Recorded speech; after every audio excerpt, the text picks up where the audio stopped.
हमके उम्मीद बा कि यहाँ जितना भाई लोग आयल बा सबका मोबाइल में वो फिल्म जरूर हुई। ये बात शायद आम्रपाली जी आपके पता नहीं थे। हमने के यूपी बिहार के जितना लोग बा, जब से तू भोजपुरी सिनेमा में आयल बाड़ू तब से मोबाइल में तोहरे फिल्म भरले वालो और तोहरे के देख देख जियत आलो।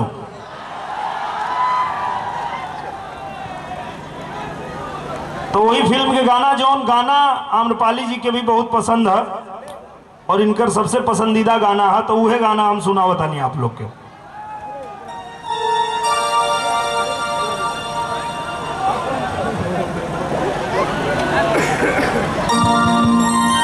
हेलो। नई झुलनी के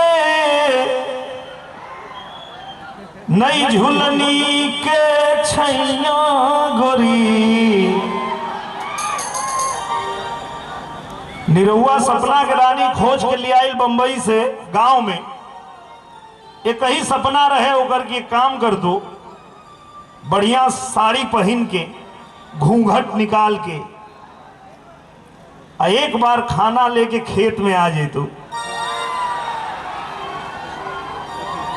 निरहुआ जो किसान का बेटा है, खेती बाड़ी करे वाला, सारा थकान दूर हो जाए।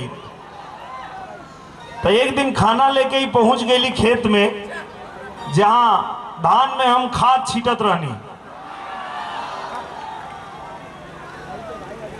तो देखली कि भाई यहाँ बड़ा घाम बा, एक घाम में हमार निरहू खेती करत आ रहे। तई कहली का कि नई झुलनी के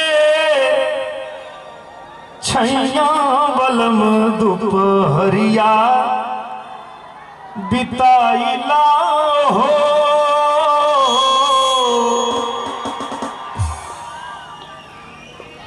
हम कहली तो दोपहरिया के फेर में हो।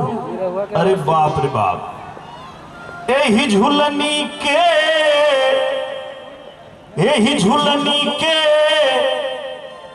छैया गोरी हम जिंदगिया बिताई देबो हो। यही झुलनी के छैया गोरी हम जिंदगिया बिताई देबो हो।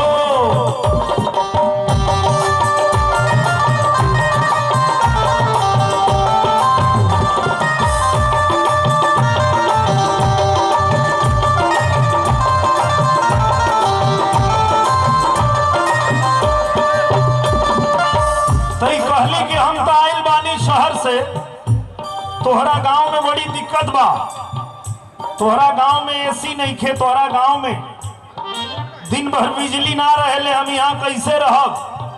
ई कहली का 4 महीना गर्मी के दिनवा, 4 महीनवा गर्मी के दिनवा,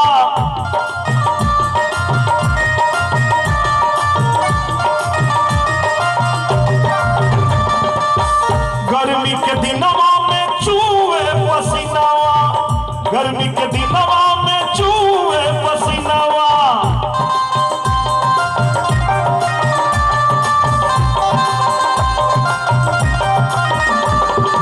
चूहे ना हो, चूहे ना देवे पसीनावा गोरी तोहे बिनिया डोलाई देबो हो। चूहे ना देवे पसीनावा गोरी तोहे बिनिया डोलाई देबो हो।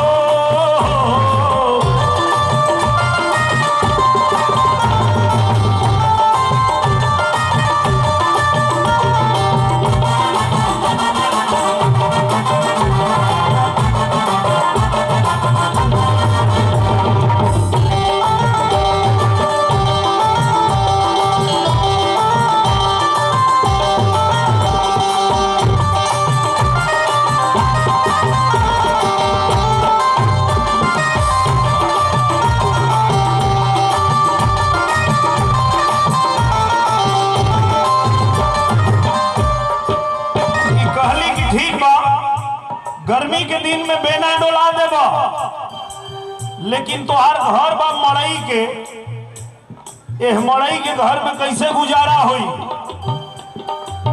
4 महीना बरखा के दिनवा, 4 महीनवा बरखा के दिनवा,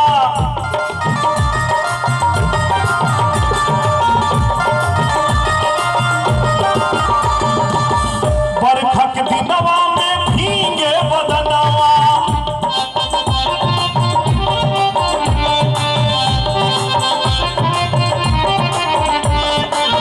हम कहली की चिंता मत करा, भले हमार मड़ई के घर बा, कच्चा घर बा, लेकिन बरखा में तोहार देह भीगे ना दे, वो करो उपाय हमारे पास बा, व्यवस्था हमनी के लगे एगो भोजपुरिया व्यवस्था। भीगे ना, भीगे न दे बदनवा गोरी, तोहे गमछा ओढ़ाई देबो हो। भीगे न दे बदनवा गोरी, तोहे गमछा ओढ़ाई देबो हो।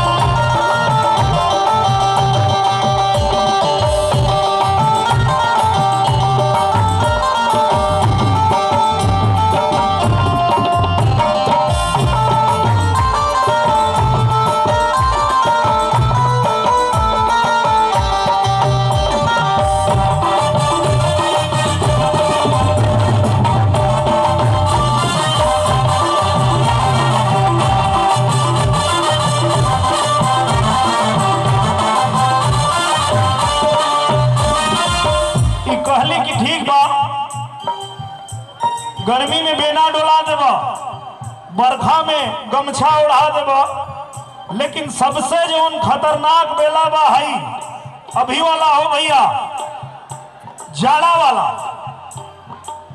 4 महीना जाड़ा के दिनवा,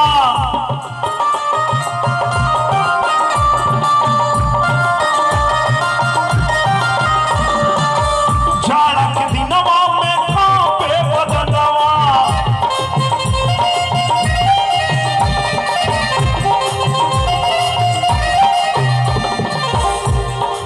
हम कहली की चिंता मत कर, भरे हमारा घर में रजाई के कमी बा, बिछौना के कमी बा, लेकिन हमारा दिल में इतना प्यार बा कि तोहके जाड़ ना लगे दे।